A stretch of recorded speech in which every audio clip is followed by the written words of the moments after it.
Irashaimase. Hello and welcome to Fataris' Kitchen. I'm your host, Chef Fataris. It's time once again for Shoot 'em Up Saturday, and on the menu this week we have Devil Blade Reboot, a classic indie modernized. What kind of taste will it have? Let's get cooking and find out. From developer Shigetake Games, Devil Blade originally released as an indie in Japan in 1996. Now in May of 2024, it's available for the PC via Steam. This is an incredible spectacle of a vertical scroller. It has awesome visual presentation, a really clean, classic, mid-90s pre-bullet hell design that I absolutely love, and there's also a lot of value with this release. So in addition to the main game itself, you have all these unlockables as far as an art gallery and music is concerned, but the developer also took their original game and they redesigned it in the same engine that they used to create this game. So you have that vision of the original game as well, and it's great to compare and contrast those two versions. Really, there's not enough that I can say about this title. It's one that I've loved my time with. It's definitely one that I feel could easily be one of my best shoot 'em ups of this year. And I almost missed it. It was one that, as I was checking out the Steam Summer Sale, I came across it, and really, I'm incredibly happy I did. This one is definitely a high recommend from the chef. Finding ourselves at the main menu. So initially when you start the game up, you won't have all of these options available. We collect medals by completing stages, then you can unlock various things in the unlock menu. Most notably, you do unlock the retro mode, but there's also the gallery that I was discussing, as well as a stage select mode, which even just allows you to challenge the bosses if that's all you're looking to do. Selecting the game start, we're taken to our difficulty selection. So easy is a wonderful way to experience the game for any level of shoot 'em up player. Normal is also still on the easier side, but it does have a bit more challenge to it. And then hard and inferno will definitely give even veteran shoot 'em up fans a challenge. For our purposes today, we will show off the game in easy. Some of the differences are: easy, you have an auto bomb, and also your bombs will create a shield as well. Normal does the same. And then you have those crutches kind of removed in hard, and then Inferno just, well, we'll get into kind of what makes that Inferno challenge a bit of a challenge here in just a moment. Selecting easy, we're launched right into the game itself, and right off the bat you can just see how awesome the visual presentation is with that short launch sequence. So this one has a widescreen vertical scrolling presentation, and it just feels and flows wonderfully. So this game is, or rather for our purposes today, we are playing this game on a Steam Deck, and it performs wonderfully on that platform. So that's definitely one thing to keep in mind. As far as our offense is concerned, we have two types of shots available to us. So our first is this wide shot here. When you're using your wide shot, you have a faster speed than our other option. So there's a toggle that we press, and that will change us to our narrow shot. So the narrow shot focuses our firepower, which is great for larger enemies as well as the bosses that we'll encounter, both the mini bosses and the larger bosses. But in addition to focusing our fire, it slows down our speed, making it easier to dodge around the bullets. But as I was saying, this one isn't really a bullet hell so much as it's more of your classic vertical scroller that just feels cleaner rather than just filling the screen with all these bullets you need to dodge. It has a more retro feel to it, and it just, I don't know, everything about this title just feels so smooth. This title does also have a really awesome proximity scoring system. So the idea there is the closer you are to the enemy, the more points you'll earn. So initially, if you're approaching an enemy from a distance, there'll be no multiplier around them. The closer you get a ×2, a ×3, and then ultimately a ×4. But those are also, those multipliers, as we are defeating the enemies and earning points using them, are filling a berserk gauge in the top left. That berserk gauge, once it surpasses 100% and you enter berserk mode, you'll suddenly times all your multipliers by ×5. So instead of just 1, you'll be getting a multiplier of 5 times 4, it becomes a multiplier of times 20, so you start to get a lot of really big points. The game itself, once again, just has an incredible presentation, and we're approaching our first boss here.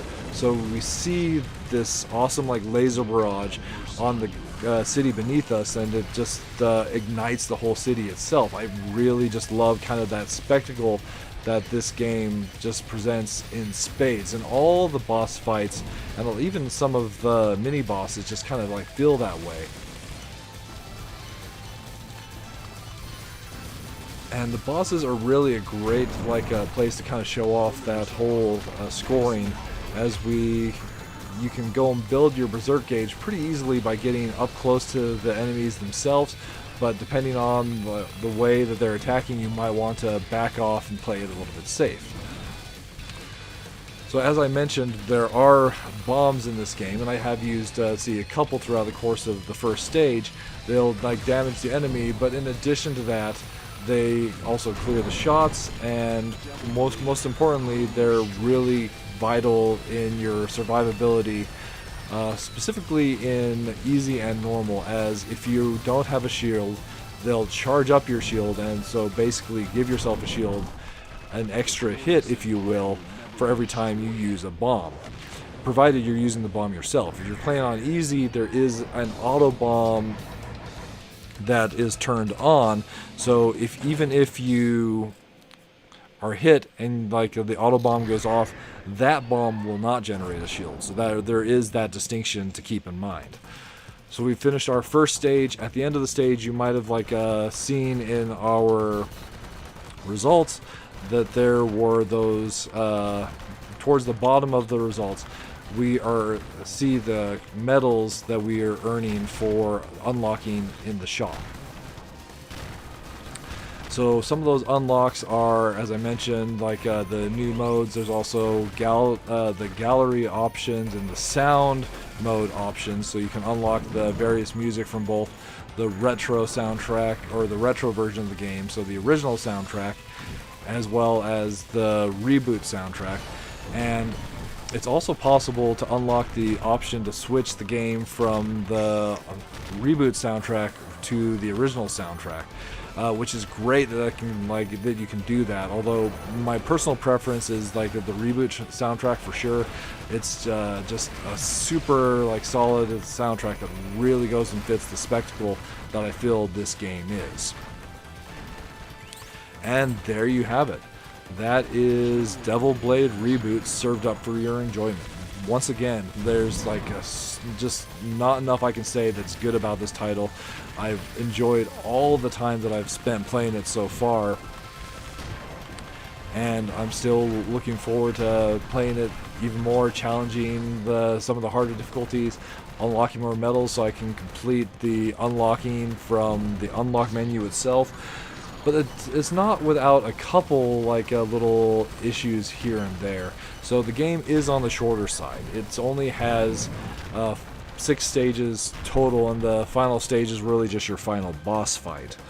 The color palette as well is a little bit on the drab side. I would have liked it if there's just a little more color to the stages itself. And as much as I love the scoring system, there's no online scoreboard for it, so you can't really easily compare your score against others. So that's a little bit disappointing.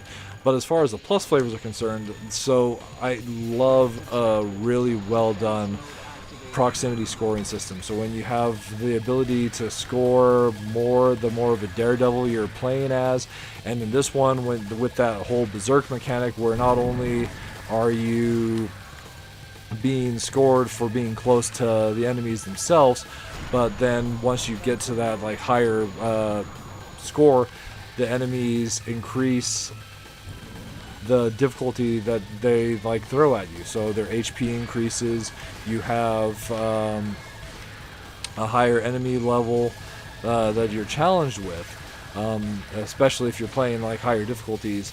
I just really appreciate what's being done there as far as both a challenge and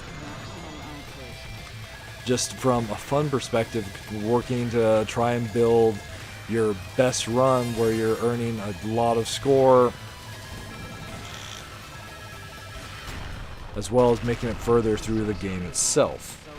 Then there's also the visual presentation. So as I was saying, like the game almost kind of feels like a spectacle fighter to me, the way that the boss fights are orchestrated, especially with the various phases. Like the first boss is a wonderful example of that, but the boss that we see at the end of like this stage, the final boss, all have this really incredible feel to them. And then the game just has a flow to it. So for shoot 'em up that's like a vertical scroller, but kind of done with that more like classic feel to it, even though it's has a really modern presentation, it just feels, for the lack of a better word for it, just smooth. And that's one of the things that I've just enjoyed the most. This has just been a really a treat to sit down, discover, and play. So there you have it. I'll just about wrap it up for this week's episode of Shoot 'em Up Saturday. Devil Blade Reboot served up for your enjoyment. As always, I want to thank you so much for joining us this week. Hopefully you have a wonderful week yourself, and we look forward to seeing you again next time.